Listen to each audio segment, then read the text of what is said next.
So it's what day is it? It's Sunday night, and I just got a message from one of the call outs we've done a bit of work for in G-Bar and whatever, and they've got a strippers round the corner, and he's just mentioned that they've got a leak in the strippers, so I said I'll pop round and have a look. So I've just gone into Rachel, my girlfriend there, and said, just off the strippers. I didn't tell her it was a call out, and she was like, no you're not. She was like, and I said, I've just got to go and meet someone there for work, and she's going, no, like why would you meet them in a strippers, like meet them somewhere else, you're not going to strippers, like don't be disrespectful. And then eventually I let her know that it was a call out. But yeah. I think it's a water leak, so I think they've got an immersion heater and it's leaking out of that, so what they've done is they've managed to like isolate it, and so I don't know whether it's something I can fix now or whether it's something I'll have to order a part for. They seem to think I need to order a part for it, but hopefully when I get there I'll be able to fix it with what I've got in the van. If not, I'll have to go back tomorrow because I'm in town tomorrow. We've got to move some stuff for one of the owners of Brickworks. I say he's got a flat in town, but he's ordered some stuff for to the office, so we've got to take that to his flat for him. But yeah, see how I get on with this one, whether I can film or not. Should be able to film with it being like away. Just wrong film, obviously going in. So this is a weird one. So it's dripping down there, obviously into the basement bit, and you won't be able to see it, but you can hear. There's literally just like a pinhole there, so I don't really know. There's a screw there. I think I don't know how someone's done it, but I'm just going to cut that bit of wood back so I can see. So a nice easy one. I've just obviously cut it where the hole was and put a coupler on. The water was still on when I done it, but just done it dead quick so that nothing come out too much. He's just going to go and test whether this is on, although it looks like it's had a bit of work done in the past. I don't know what that is. I don't know why that would happen. Because these are like sealed units normally, so. And they're missing a.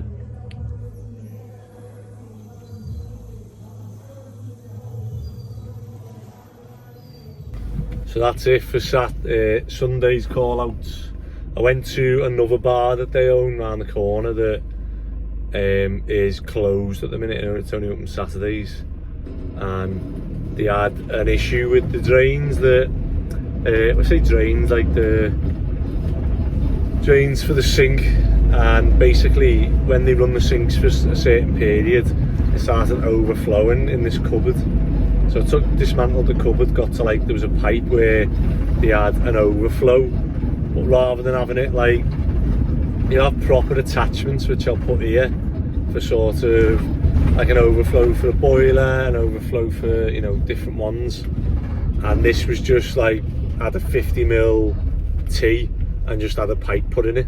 And basically the pipe, they had like a 32mm offcutter pipe, and that was pushed down, and that was actually stopping stuff from going past and obviously blocking up. And then it was overflowing out the T. And then further down, they had like the 50mm pipe had a big massive sag in it behind the cupboards. I'm guessing that obviously that doesn't help as well, so that when it gets that sag, the water was just stopping, and then it'd obviously backlog up to the T again. So yeah, fix that. No videos of any strippers for anyone who was, you know, stay in tune just in case. I went through the back way, so didn't get to see anything, although I'm going to go back to Rachel and wind it up and say I'll say all the strippers were all over me because I fixed the job. Well, I don't think she'll believe me. Right, Monday morning, and always Monday morning you get a few texts. Lewis is off today, so I was going to have him on the yard with me because the concrete panels are getting delivered, so we need to lift them in. So I just wanted someone with me to obviously stabilise the panels, but he can't be in today. So change of plans. None of the others really drive, so I'm going to have to go to the student job now. I was going to go straight to the yard because we've got one steel post to put in that was up against the boundary that I forgot about now, to be fair. And then obviously when we're getting these panels, I thought, oh, I'm not going to be able to lift that one in. And what I don't want to do is, I think these panels weigh about 1.8 ton. So what I don't want to do is have to put the panel on the yard where I won't be able to get it with the forklift if I get stuck on the yard, basically on the yard core. So I wanted obviously these panels to lift off the van in the street and just drop them straight into the steel uprights, and then we can start putting obviously the timber, close board and timber panels on the front, which was the same as what was there. So we're just going to be reinstating the timber fence that was there, just with obviously a concrete panel behind it, so that as previously it was set on fire. So obviously we don't want that to happen again. And then for the neighbours, everyone else, it looks the same as what it did really, which is what we're after. So I'm going to go to the student jobs now early, and I'll have a little, well, see if everyone comes in and take someone else with me. I don't know where the concrete breaker's gone. I've had it on one of these jobs, I don't know where it's gone. If it's in the lockup. So yeah, I need to try and find that. And then the lads are going to finish the rip out on the other job, and then when we're finished with these concrete panels, I'm going to take the trailer, the crusher and the shifters. We'll go to the student job and we'll start with the chimney stack and crush those bricks and get all the ground floor level. So it's going to be a busy day. Probably I've booked into, or I'm expecting too much to get done than what will, because I don't think about mistakes or hiccups or problems occurring. So if we get everything done, that'll be an amazing day. But I don't know how long it's going to take to lift these panels in. I'm hoping, you know, it takes an hour, 2 hours. Hopefully we've got everything set out so they just lift straight in, but we'll see. And then again on the student jobs, I'm hoping that lads can just go in, get all the rubbish off the tipper. Tony can take that, come back, get all the wood floorboards up. He can bring that to the yard, start taking scaffold back, and then by that time we'll have done the panels and we'll be bringing the crusher. So everything interlocks. It's just whether, you know, if the lads work hard and get it done to a timeline, to a T, then yeah, it'll all come off. But let's see. So we are finished on this job now. So they'll go to the yard, storage will go back to lock up. We'll take the cement, the feb, to the next job. These can go, they'll have to go storage for now. The mixer's got to go back. The lintels can go into storage. Ladders can go to the next job. These need to go back to the yard. Acro back to the yard. The health and safety sign needs to go to the next job. Fire extinguishers the next job. Yeah. Anything else we got? Just needs a good tidy up, doesn't it? Yeah, I think the other builder's starting this one today, so... Oh, and there's a set of ladders up there, so... yeah, I think Ben's going to come and clear this job of all our stuff, so when the builder walks in, it's just like, bang, there you go, hand over, all the floors are in, all the extensions done, and he's ready to start the dormer. I am just waiting around for someone to come in so that I can take them to the yard, and I should really go and look for this concrete. I've got about 4 concrete breakers, so the fact that I don't know where they are is a bit worrying. I got bored of waiting for someone to come in. Rang a couple of the lads who are normally a bit early, but yeah, phones aren't answering. So I've spoke to Phil, who's come in on the last episode. So Phil used to work for Gary, the builder that we're just handing that job over to now. And then he started working with us years ago, it was. And he's a dead good grafter. And then he went off to he did like some sort of events, so he was setting up stages for events, and I think obviously he went because it was a bit more money, but I think now we're paying the same as what the events were, and I think he's probably enjoying this more. So he messaged me the other day actually, and I just, straight away I was like, yeah, come in tomorrow, because I say he's an hard worker, Phil, but he pushes walls over, which is a no-go. So if I ask him to like take a garden wall down, he'll push it over. And yeah, there's been a few situations where one, he pushed the wall over and it smacked into the neighbour's gate and like just obliterated their gate. So she was ringing me saying, my gate's been obliterated by your lads, and I was like, went round and I was like, did you push that wall over? And he was like, yeah. And I was like, I told you not to push the walls over, and he was like, I know, but yeah, so Phil's been good. So I've just messaged Phil because he only lives around the corner from the student job, so I'm just gonna go and pick him up, and then I say we're gonna go and try and find this concrete breaker, and then obviously 8 o'clock we can start breaking the concrete out around that and get the auger in, get the steel post in, and obviously I don't think we'll be able to do all that and concrete it before the slabs come, but even if we get that in, got the slabs in it and then concrete it,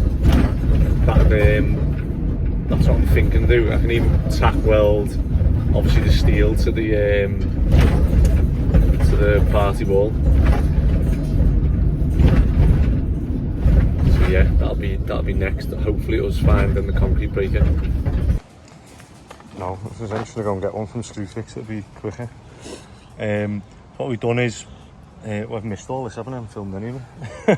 We've used the ripper, obviously got rid of the post. Phil's just chipped away at the concrete, and then what we realised is we're gonna have to cut one side of this I-beam off to make it a U-channel basically, but keep one side on. So one side can lap in front of this this fence here along this gap, and then the other side where the concrete is and the obviously the neighbour's thing, we're gonna have to cut the U-section off. So I'm gonna have to go and get an angle grinder now and a metal cutting disc, and we're just gonna fly down and cut one side of this I-beam off, and then we can get that in, throw these concrete slabs around it, and then we'll concrete it. Yeah, right. I don't know where the other angle grinder is, so I'm just gonna go and buy a new one, because that's where I'm at. Couldn't need this yard more, could I? So I've managed to get postcrete from Screwfix. We've got 5 bags of that. That'll hopefully, obviously, hold this bit in. So what I'm gonna do now, I'm just gonna whiz along here. That's how long my nails are. Whiz along here and take that edge off, and then obviously we can stand that up as I say, this bit will hopefully hook into that and the other bit will go flat, and then it'll be the right size then. But what I'm going to do is Phil's just going to stand there because I can't bother moving the steel onto the yard, so Phil's just going to stand there and make sure no one's walking past as I cut this. But yeah, I can imagine obviously if I start cutting this, one of the neighbours will get a video and send it. So at least we are, you know, making sure that no one's here when we're cutting it. Just got this last bit to do, and then I can go in. So just as we were finishing doing that, look what's arrived. Hey, they're long, aren't they? Hey, they look good. So yeah, you can see the lifting eyes. I was hoping I could like lift them in with the lifting eyes, but I think we're better doing that. If I lift one off, put it down, you reverse back, I take the forklift round the other way, pick it up, slot it in. Yeah, no, I mean if you just go backwards and forwards. Well, we'll see. So just finished cutting this, so you can see what I mean now. So hopefully that now will go up against this and it'll give us the proper length we need to get these panels in. However, you could hear us talking with the fella then about lifting them on and off, and obviously the best way of doing it. And we've had to obviously just take them off for now. So what he's done is obviously there's 5 on each side, there's 10. He's just gone to turn round, so what he doesn't want to do is take too many off one side and the van his truck be unbalanced. So he's going to go and turn round, come back, and we'll take obviously 5 off the other side, leave 1.6 ton I think he said they are. And then yeah, and then Phil's just come up with a good way of getting these in actually, because my forklift will go above this.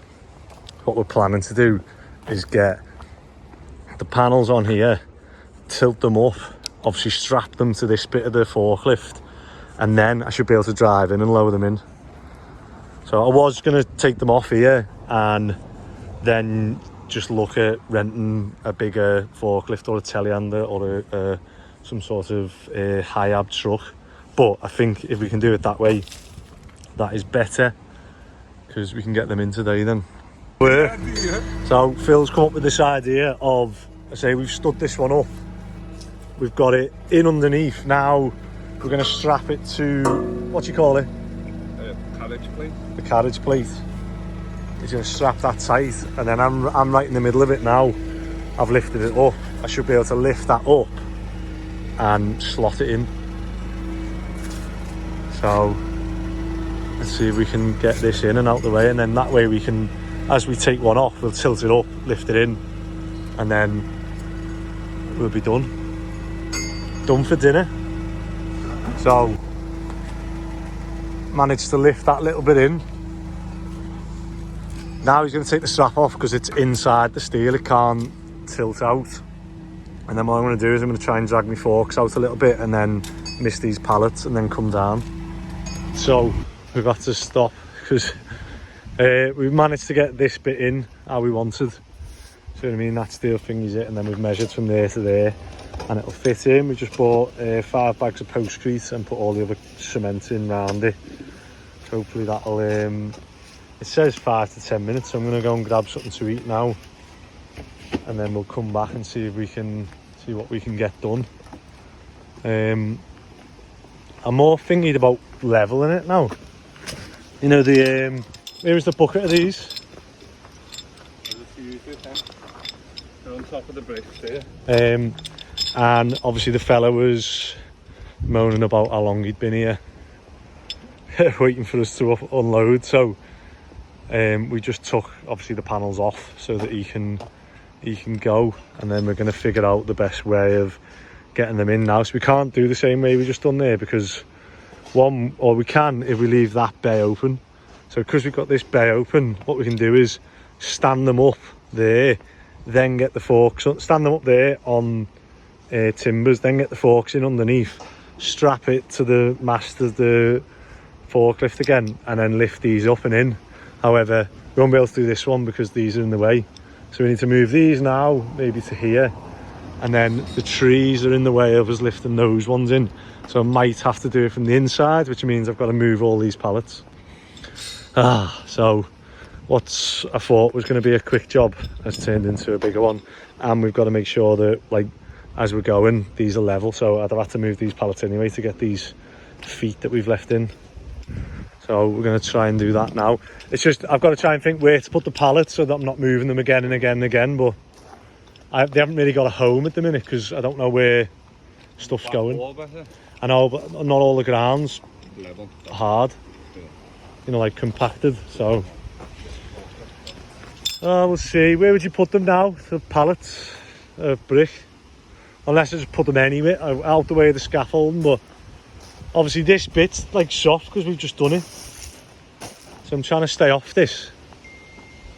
They'll have to just go where that is, where that headers fencing is. So we are fully stuck here. Tried pushing it with the digger, and then this just free spins and just keeps digging. I've even tried pulling it with the only thing is, the way you've got that now, it's going to be pulling it downwards. We want to be pulling it up. So if we move the strap to like somewhere lower, yeah, because at the minute I'm pulling that now, it's actually acting downwards, isn't it? Yeah. Let's try that again then with these ramps. We got the forklift out. I didn't realise I had a horn. And then Phil's on the whacker. So that bit is all soft. That's where we've obviously built up last. But where Phil's whacking now has been whacked before, so hopefully I'll be able to drive on that bit. But we'll see. Figured out a way of hopefully trying to get around this, and we've used scaffold poles. Lay one down on the poles, and then we're just using the forklift to push it, roll it into position. Then we'll bring the forklift in and be able to stand it up then, and hopefully lift it into place on that second one we're going to go for. So.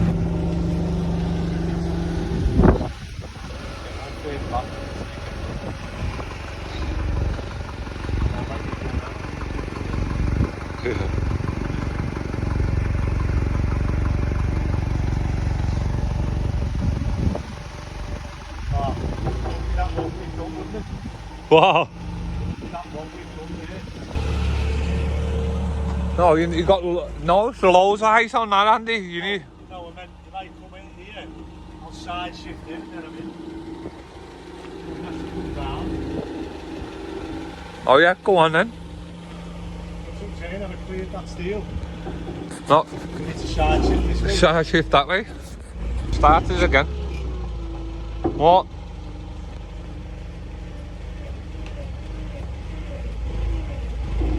Another 10 mil. Here you go.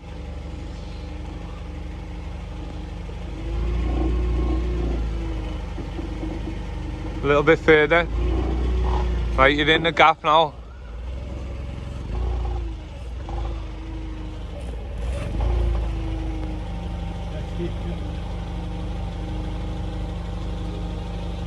Getting a little video of that bit.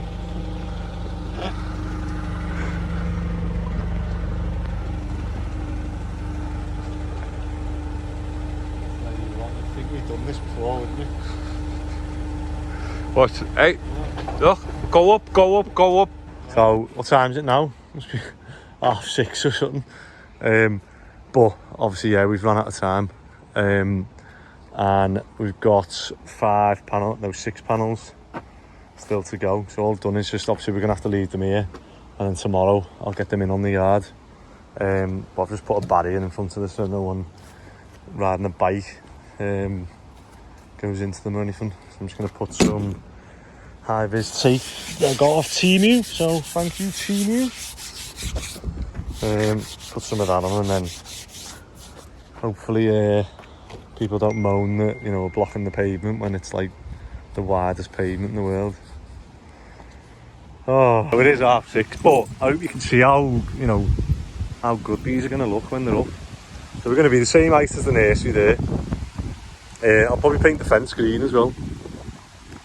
Well, we'll see. And then just got sliding gates next, but you can see once these are up and then the wooden fencing's on, it won't, well, one, it'll just keep everything out of sight, and I say I'll do the same with the gates, put like metal sheets on them. But yeah, I think that looks good. They're mega, aren't they? Obviously I knew they were 6 meters, but looking at them and just lifting them in with the forklift is mad. It's mad thinking that like these little brackets can hold like a few ton. So I think one of these brackets is rated to like a couple of ton, but like that's what they're rated to, but they'll actually lift like a lot more than that. But like just at the length of them, I wonder how they experimented with them and thought, yes, 6 meters is like, obviously we can't go any more than that. So tomorrow we'll get one on top of there, one on top of there, two there, one on top of that one, and then that'll be all of them in then. And they give us all like kits to do the back, and then I'll probably weld pieces of steel behind them to make sure that they're stuck in place. And then it'll be all the timbers we've got there from the jobs.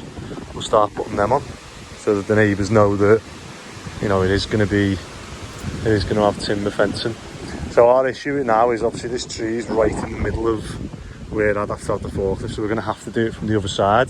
But what we think we're going to do is roll scaffold tubes, get it here, take the forklift the other side, lift it up with the eyes, then obviously secure it there to like the post or something, and then obviously put the eyes, lift the bottom, strap it, lift it up, drop it in, and then obviously we put wood at the bottom, then we swap to the eyes again, lift it up, take the wood out, drop it down. That's what we've had to do with all these. So do you know what, when they got delivered I thought, oh, there's no way we're not getting these in. I just, you know, underestimated how much work they were doing. I thought in my head a couple of hours we'd have these lifted in, literally from the van, turn round, drop them in. I just didn't realise that obviously we've got 1.2, and then obviously the straps, that it wouldn't work. But obviously Phil's idea to go underneath and strap it to it, that was brilliant, because it's meant that we could get all these in today and not, you know, be faffing around. Right, that is it for Monday morning. No idea how the other lads have got on, but I'll have to see tomorrow.